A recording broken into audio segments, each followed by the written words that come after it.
Alright, what is up YouTube? HPJ here, and good day to you all. It's very early in the morning for me, so I do apologize if I sound a little more down out of the depths. That's simply because I am recording this video really early in the morning and did not realize that all this information for Yu-Gi-Oh was actually coming out. So if you guys want to know exactly what's going on, you can always just follow up on Twitter, X, before it dies out. Ooh, excuse me. And you can also follow up on um, Watch organization for all these later updates. So, the Yu-Gi-Oh's early day connection has finally have a release date. And unfortunately, no, it is not anytime this year like they said it was supposed to be. It's going to be February 27th of 2025 with a simultaneous release at that. So Yu-Gi-Oh! Early Age Collection, for those who don't know, is basically an amalgamation of earlier Yu-Gi-Oh! Games that were most likely released on the Game Boy Color and the Game Boy Advance, because we do not see any games that are going to be from the PlayStation era. So those who are waiting for Forbidden Memories or Duelist of the Roses, unfortunately, it doesn't look like any of those will be present for this early days collection. So basically, the earliest collection is just to give players, just to give Yu-Gi-Oh fans, Nintendo fans, and those who play on the internet a collection of Yu-Gi-Oh games that they can play all at once. So you can play all of the games that even weren't released here in America. But we don't know for sure because there is now a TCG and an OCG variant. But Steam allows you to actually obtain those. So you might be able to get those as well. So this is what the new latest edition of information has sparked out. So for both versions, it seems we will be getting Yu-Gi-Oh! International. What is it? We'll be getting Yu-Gi-Oh! Duel Monsters 5 Expert 1, Yu-Gi-Oh! Duel Monsters 7, the Duelist Legend, and Yu-Gi-Oh! Duel Monsters 8, Wrath of Destruction. So if those titles don't seem too familiar to you, those are Yu-Gi-Oh! Eternal Duelist Soul, Yu-Gi-Oh! The Sacred Cards, and Yu-Gi-Oh! Wrath of Destruction, which are the TCG names for those cards. As well, they have confirmed that in the OCG version, or what is supposed to be coming out, there will be even more even more titles to release. Dark Duel Story, Yu-Gi-Oh! Duel Monsters, Yu-Gi-Oh! Duel Monsters 2, Dark Duel Stories, Yu-Gi-Oh! Duel Monsters, Dark Duel Stories, which known here in known in Japan as Yu-Gi-Oh! Dark Duel Stories 3, God Advent, and then Yu-Gi-Oh! Dark Duel Stories Battle of the Great Duelists, Yu-Gi-Oh! Duel Monsters Expert 2, which is Yu-Gi-Oh! Worldwide Edition. And they have said that the TCG and OCG will be getting 2 separate cards. Which is funny because most of these cards were very much different between the TCG and the OCG already. But if you're getting these cards physically in the EU or the NA, you'll be getting Harpie's Feather Duster as part of your collection. You'll be getting the quarter century rare with the original art and the alt art, which is from the anime, in quarter century rare. But it is I think you get a 1 in 2 chance of getting those. So it's 50-50 of which duster you get. And then I believe in the OCG, it's Perfectly Ultimate Great Moth and Shinigan. I'm sorry, I don't remember exactly which monster it is. But, yeah, 2 monsters in the OCG, while the TCG gets 2 versions of Harpie Feather Duster, which, let's be real, Harpie Feather Duster reprints are kind of getting old. And can we please get some newer stuff? Can we get alternate arts of Harpie Lady 1, 2, and 3?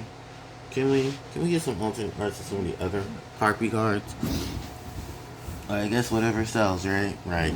So, this is basically what we'll be getting between the TCG and the OCG. And I have to honestly say, first off, I did not expect the... well, we kind of didn't have a release date. We just were told winter. So I guess winter means the end of February. I guess it means almost the end of February. So I'm like, Okay, I guess, question mark. And you know, I'm really kind of disappointed because of the fact that everyone was really excited for these, because this would have been a great seller for winter, like December.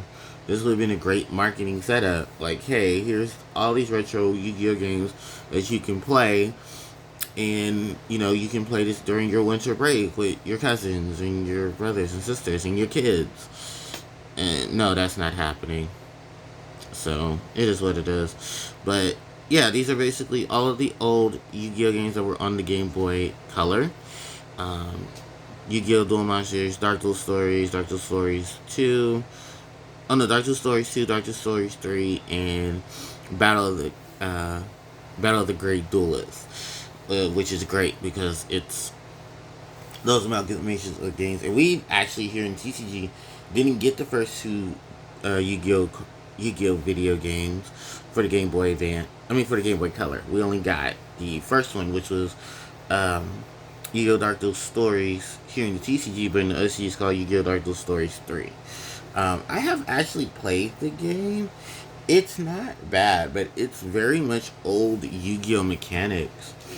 That they were still trying out because they didn't know exactly how they wanted to try the game out itself. Then you have uh, Yu-Gi-Oh! Duel Monsters 6 Expert 2, which is Yu-Gi-Oh! Worldwide Edition. That was more so just an international upgrade to Yu-Gi-Oh! The Eternal Duelist Soul, because there were tons and tons of cards missing from Yu-Gi-Oh! Eternal Duelist Soul, and they were never fully released.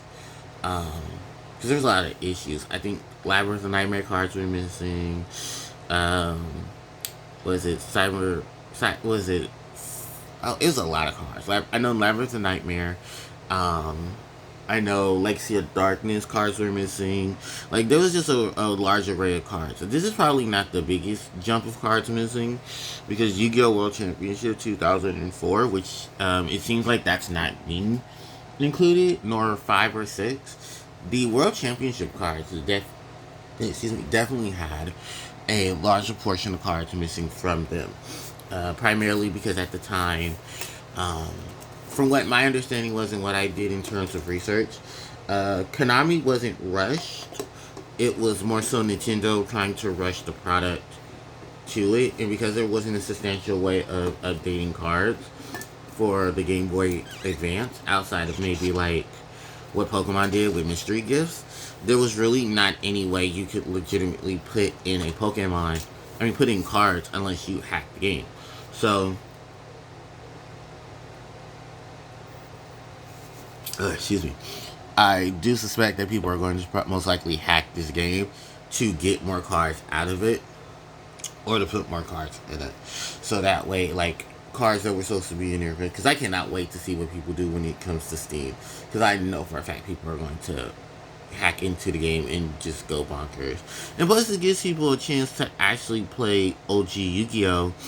Unfortunately, most of you may not be able to play Chaos formats, if that's what you're thinking, because technically Chaos formats didn't have a stronghold till the 2005 and 2006 game, because those are the games that actually had a large portion of the cards that you need to build Chaos. Another thing to also let you know is they have ban and restriction list in these games, because the restriction list didn't start till, well, actually all the games have restricted lists.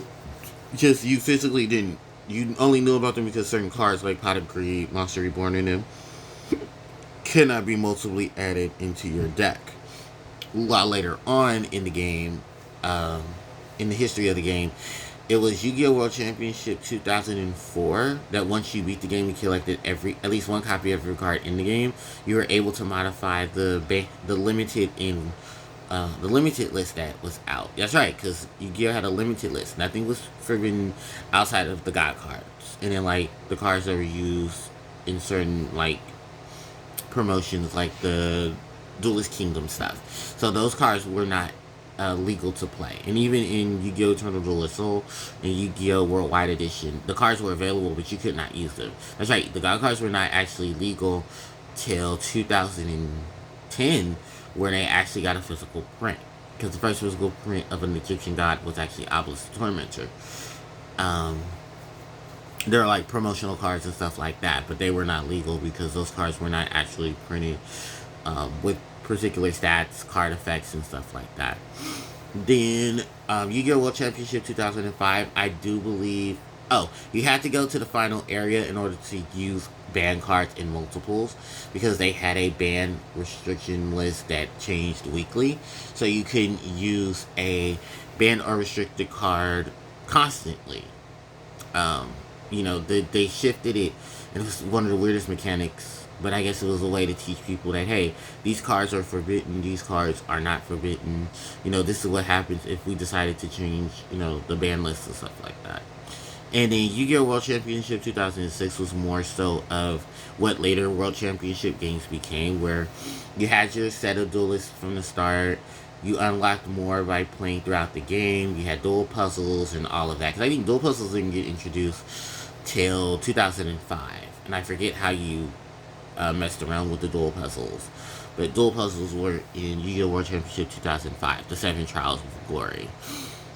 From there is a master code in Yu-Gi-Oh! World Championship 2006 that the Ultimate Masters, as it's known. If you entered the super code, then you were able to play cards that you didn't have a ban or restricted list. You could play any cards within the game's coding throughout the game. And I believe the game itself lasted till, because that game's final set was the last TCG set. But it had no TCG exclusives. So anything that was exclusive to TCG was not included. And I don't think TCG exclusives... No, TCG exclusives didn't start that early.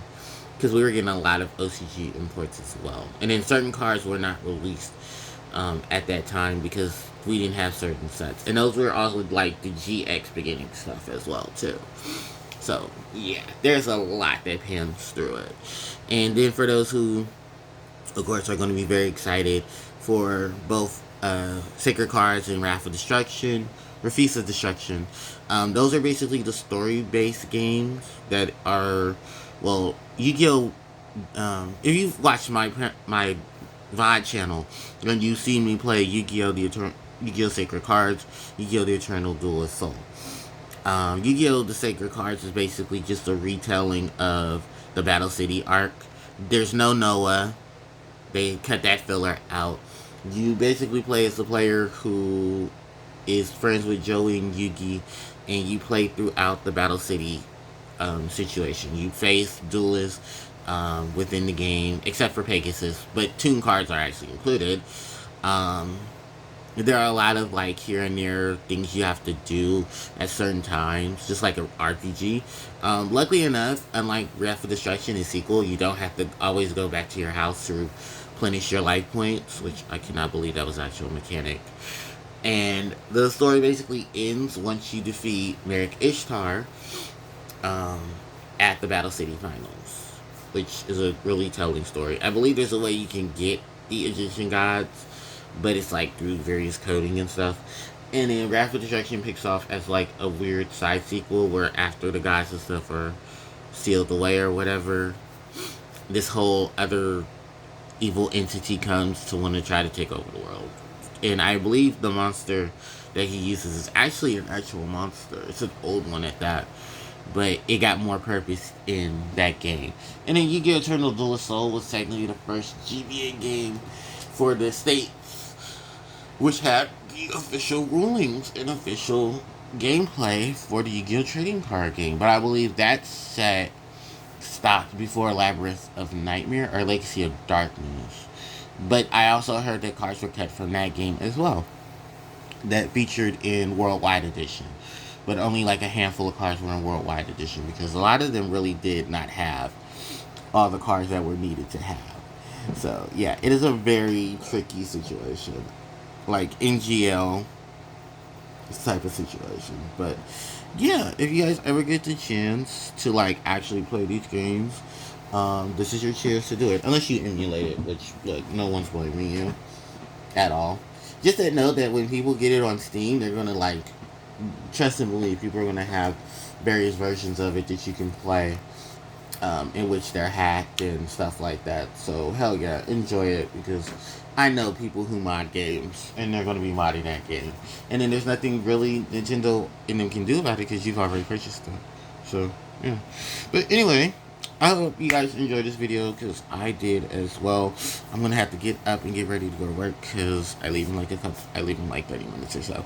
But thank you guys so much for watching. I really do appreciate it, and I hope you guys appreciate this. I know there's a lot that can be said about that time and release, but hey, at least it'll be around tax time, so you can use your taxes to go buy this game. We don't have a specific price on what it's going to be, but if it's going to be all the games in one, it's probably going to be like maybe, I don't know, 30-40 bucks. It's Yu-Gi-Oh! Because hell, it's Yu-Gi-Oh! And I don't think they've priced the game in years.